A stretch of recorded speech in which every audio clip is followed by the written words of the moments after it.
जब प्यूटिन ने फैसला किया कि उन्हें जासूस बनना है, प्यूटिन लूट मार करने वाले एक गैंग का हिस्सा थे। प्यूटिन के दादा शेफ तफसीलात जानते हैं इस वीडियो में।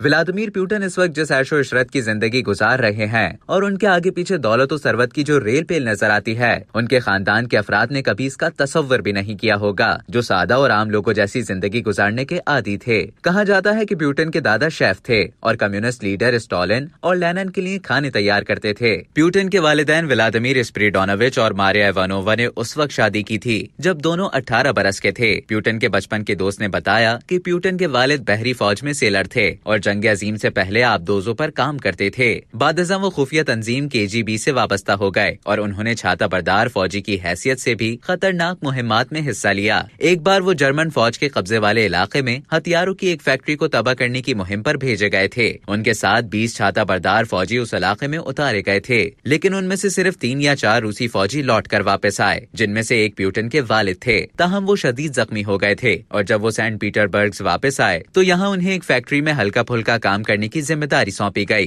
पुतिन की वालिदा ने घर संभालने और बेटे को खुद से करीब रखने के लिए कई छोटे मोटे काम किए, जिनमें दूसरे लोगों के घरों की साफ सुथराई का काम सबसे अहम था। इन लोगों की जिंदगी अगरचे बहुत सख्त मराहिल से गुजर रही थी, लेकिन माँ ने अपने बेटे का बहुत ख्याल रखा। इनके पहले बेटे का इंतकाल उस वक्त हुआ था जब वो शीर खारी की उम्र में था और दूसरा बेटा उस वक्त भूख से दम तोड़ गया था, जब जर्मन फौजियों ने लेनिनग्राड का तकरीबन 900 दिन तक तारीखी मुहासरा किया था। पुतिन 7 अक्टूबर 1952 को सेंट पीटर्सबर्ग के एक मैटरनिटी अस्पताल में पैदा हुए थे। उसके करीब ही वो चर्च मौजूद है जहां पुतिन को खुफिया तरीके से बपतिस्मा देकर ईसाई बनाने की रस्म पूरी की गई थी। उस दौर के कम्युनिस्ट सोवियत यूनियन में मजहब का नाम लेना भी जुर्म समझा जाता था। पुतिन की वालिदा अपने बेटे को उस वक्त चर्च ले गई थी जब उनके शौहर काम पर गए हुए थे। पुतिन ने स्कूल की इब्तिदाई तालीम इसी शहर के एक स्कूल में हासिल की थी, जिसे नाम के बजाय 193 के हिंसे से पहचाना जाता था। बाद-ए-ज़ां सानवी तालीम के लिए वो 281 नंबर के स्कूल में दाखिल हो गए थे। पुतिन के वालिदैन में से अब कोई भी जिंदा नहीं है।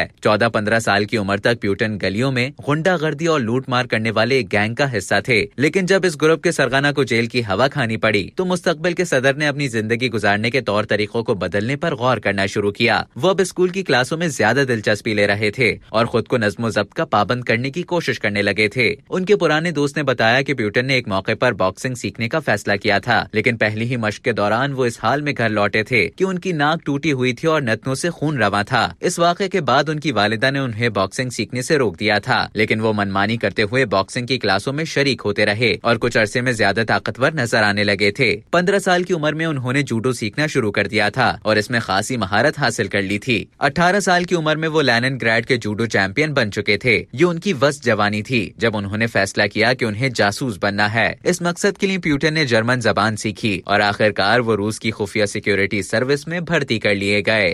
अब तक के लिए इतना ही। मजीद इसी तरह की दिलचस्प मालूमात हासिल करने के लिए डेली जंग के YouTube चैनल को सब्सक्राइब करें और Facebook के पेज को लाइक करना ना भूलें।